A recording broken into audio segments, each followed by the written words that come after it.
Hi, Mystery Recapped here. Today, I'm going to explain a drama show called The Devil Judge. Spoilers ahead. Watch out and take care.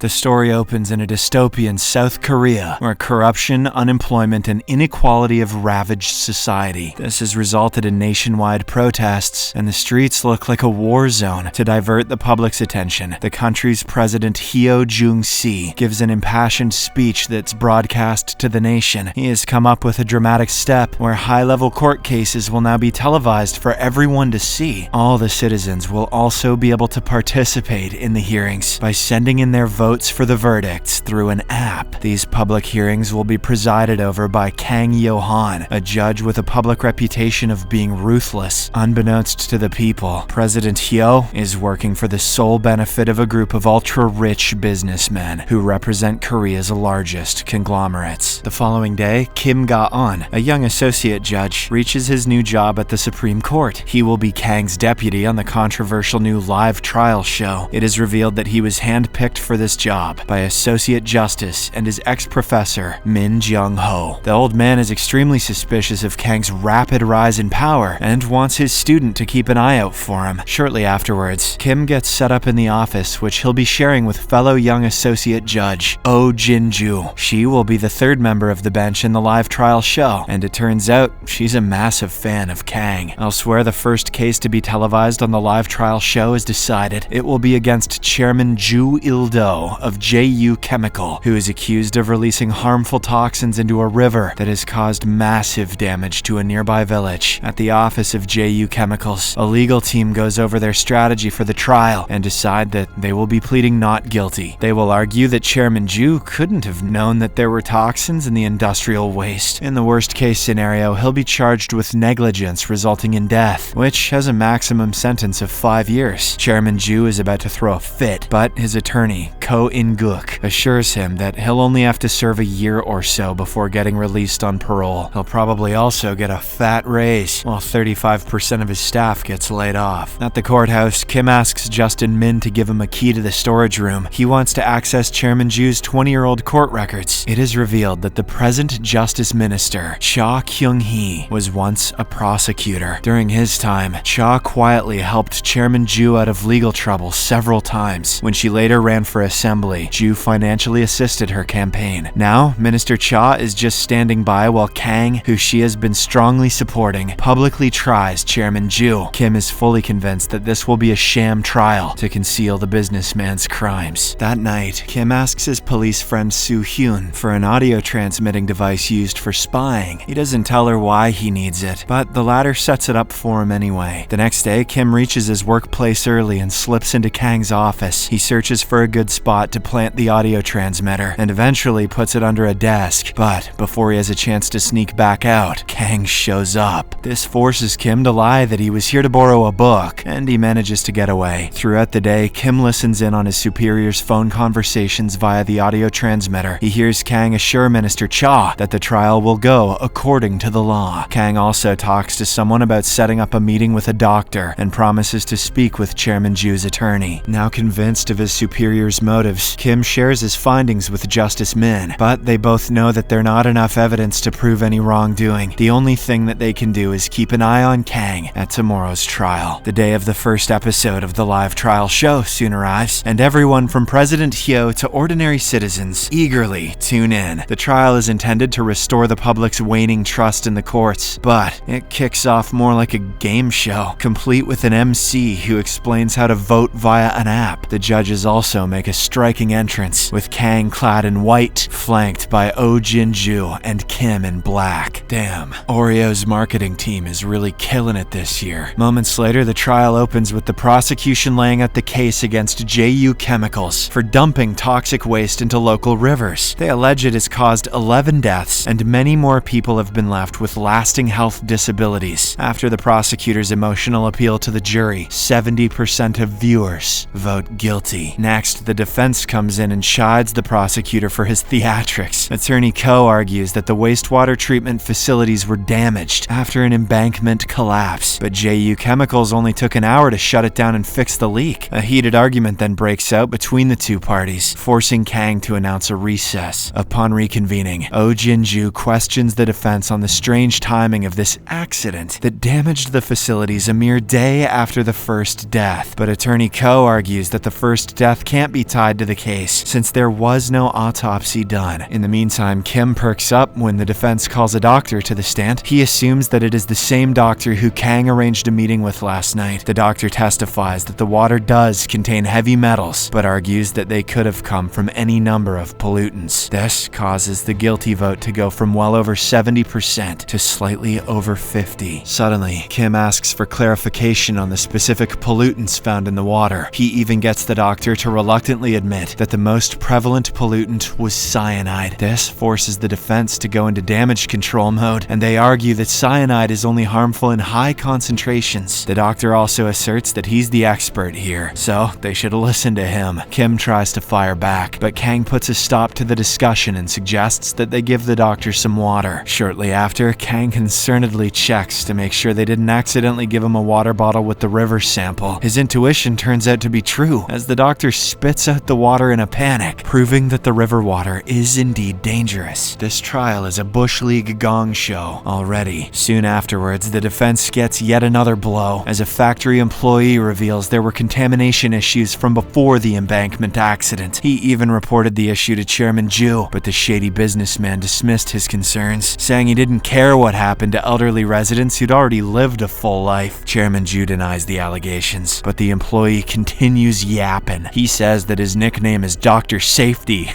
For his adherence to the safety guidelines, and just to affirm to everyone that he is a virgin. Upon hearing this, Kim is unsure about which doctor Kang met with last night. Meanwhile, the guilty votes climb past 90% as Chairman Ju's denials get more desperate. Kang pushes him into a corner, calling his actions murder by gross negligence. This is when Chairman Ju changes tactics and begins to cry, admitting that he was told about the contamination but didn't think it would cause so much pain. This is exactly in line with Attorney Ko's worst-case scenario. Kang then confirms that Chairman Ju is admitting to professional negligence resulting in death. Kim is shocked upon hearing this, and he finally realizes this was the outcome Kang was working towards all night long. Next, Kang announces that there's not enough evidence for intent to murder, but negligence is clear. The maximum sentence for professional negligence resulting in death is 5 years. However, a recent bill allows judges to deliver a cumulative sentence, accounting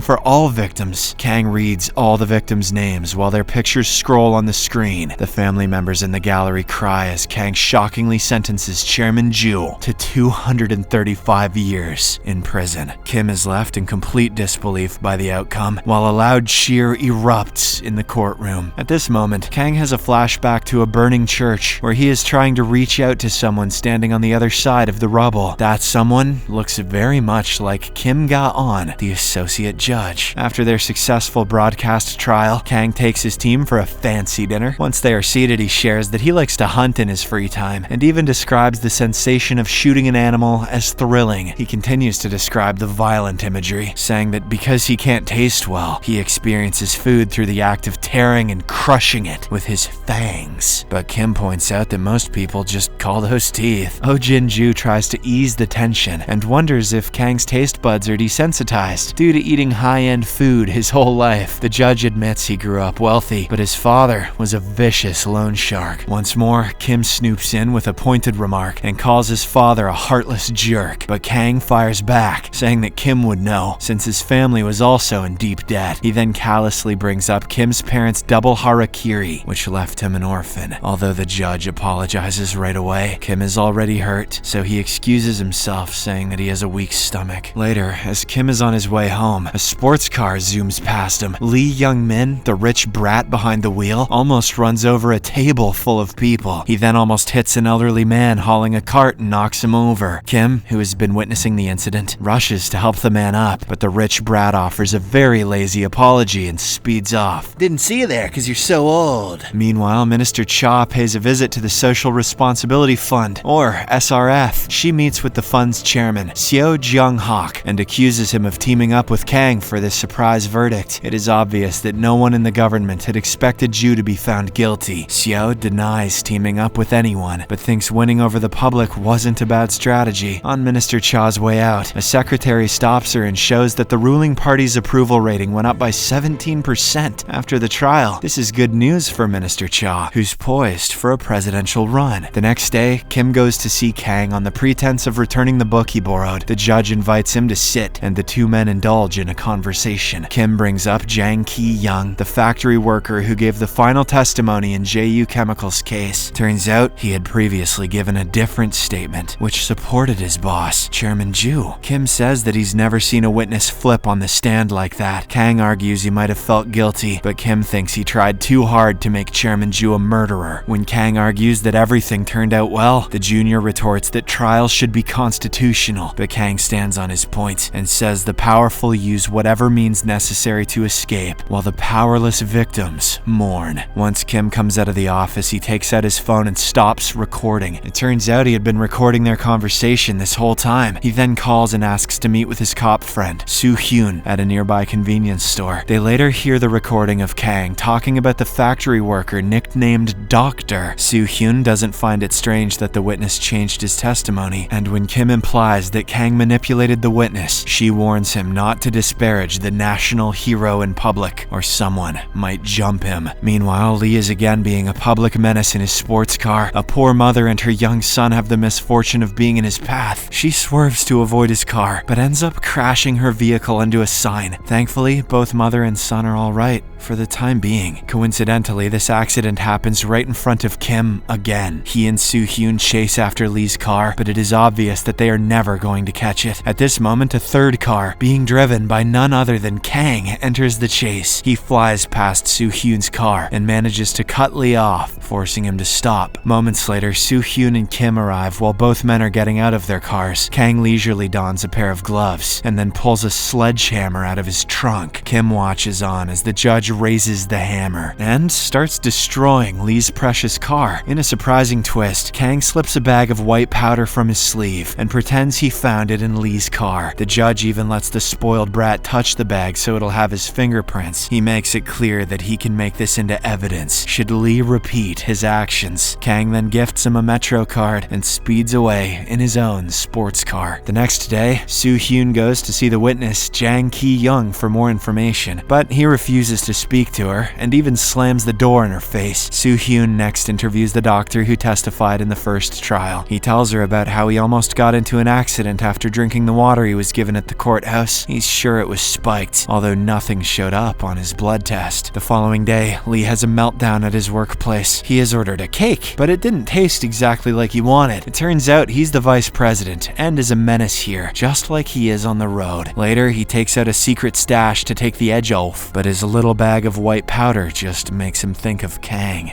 Kang. At the courthouse, Oh Jin-ju is disappointed to learn that Kang switched out their next case. Instead of the complex case she studied for, they'll be hearing a simple assault case, where the penalty is only a fine. The perpetrator, a young man, has committed assault many times, but always settled. Despite all the money he used to settle, he's suspiciously listed as being unemployed. Jin-ju and Kim observe that leaving out of his occupation might have been intentional if the police wanted to go easy on him. Meanwhile, Soo-hyun has been scouring the internet for articles and finds one negative comment that reads, "Kang Yo-han is the devil." She then calls Kim and says she has already located the poster of the comment. Later on that week, Kim visits a priest who knew Kang as a child. The priest recalls that the judge was a quiet kid with a dark, brooding nature. One day, a bird got into a classroom, and when it landed in front of his desk mate, Kang killed it. After that, he was ostracized and called a monster. Both the rich and poor kids in the class started bullying him. After a few days, the rich kids' belongings started to disappear, and the poor kids were getting blamed. Kang watched from the last seat as a fight fight broke out among the students. That night, Kim rushes into Kang's office to retrieve the audio transmitter device, but it's not under the desk anymore. Just then, the elusive judge emerges from the shadows and drops the listening device. But before the two men can confront each other, they hear a beeping noise from behind a picture hung on the wall. Kim realizes that it is a bomb and leaps to tackle Kang. Right on cue, the wall explodes, and they're sent flying back as the glass windows shatter. Subscribe for more videos like this,